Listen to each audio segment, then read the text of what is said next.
Magandang umaga mga kahuan, narito na ang Pag-asa Weather Update today. Magandang umaga at maulan na panahon sa araw ng Linggo, August 9, 2026. At sa ating nangalagay ng panahon, maulan na panahon ang ating inaasahan sa Luzon at gayon din sa Western Visayas at Negros Islands region. Kasama na rin po ang Central Visayas dahil po yan sa habagat o southwest monsoon. Sa lalabing bahagi ng Visayas, itong Eastern Visayas, at kasama na rin ang buong Mindanao, maganda at maliwas sa panahon kung saan ay makaranas ng bahagyang maulap hanggang sa maulap na kalangitan na may kasamang isolated na pag-ulan dulot ng thunderstorm.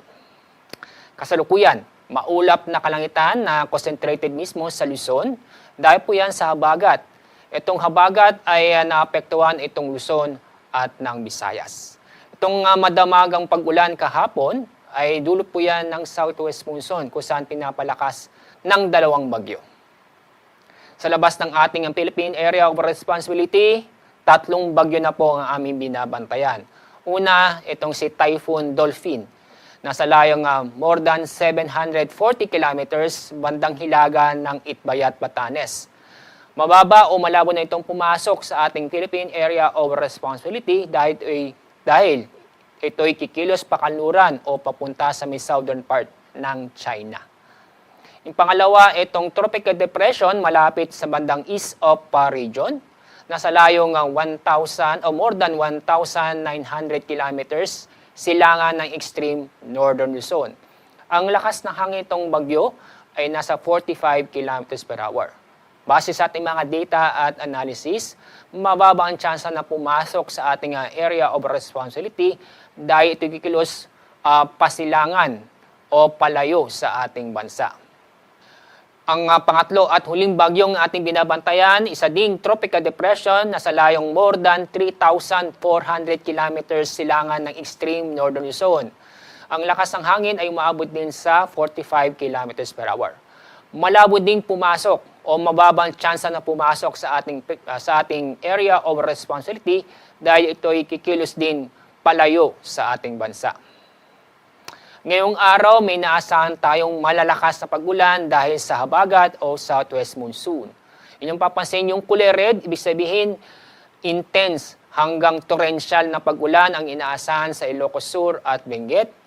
Yung kulay orange, ibig sabihin ito yung heavy to intense na pag-ulan ang inaasahan sa Abra, gayon din sa Zambales, Bataan, at kasama na rin ang Metro Manila, Cavite, Batangas, at Occidental Mindoro.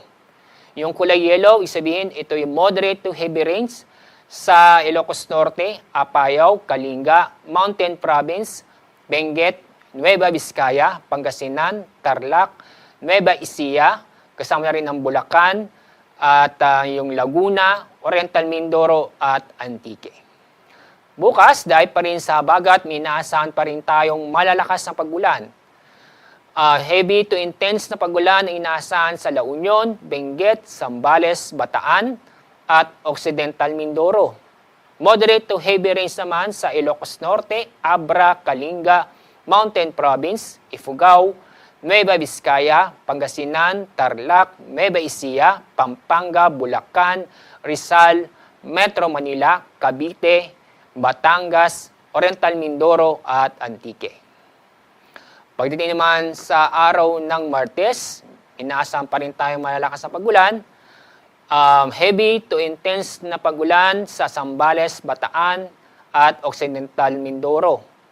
Moderate to heavy rains naman sa Abra, Ilocos Sur, La Union, Benguet, Pangasinan, Nueva Ecija, Pampanga, Cavite, Batangas at Antique. Kaya sa mga kababayan po natin sa mga nabanggit na lugar, ay patuloy pa rin tayo maging alerto at mag-ingat dahil nandyan pa rin po ang banta ng pagbaha at pagguho ng lupa dahil sa mga tuloy-tuloy at paminsan-minsan malalakas na pag-ulan. Dahil sa malakas na hangin dulot ng southwest monsoon, ay matataas ang alon, inaasahan po natin sa bandang extreme northern Luzon kung saan ang taas ng alon ay aabot ng 5 metro. So ang mga lugar po na sa ilalim ng gale warning ay sa Batanes, Babuyan Islands, Ito yung Babuyan Islands at Kalayaan Island. Kaya ibig sabihin ng gale warning, bawal pong pumalakot ng ating mga kababayan sa mga nabanggit kong lugar dahil sa matataas na alon para sa ating kaligtasan.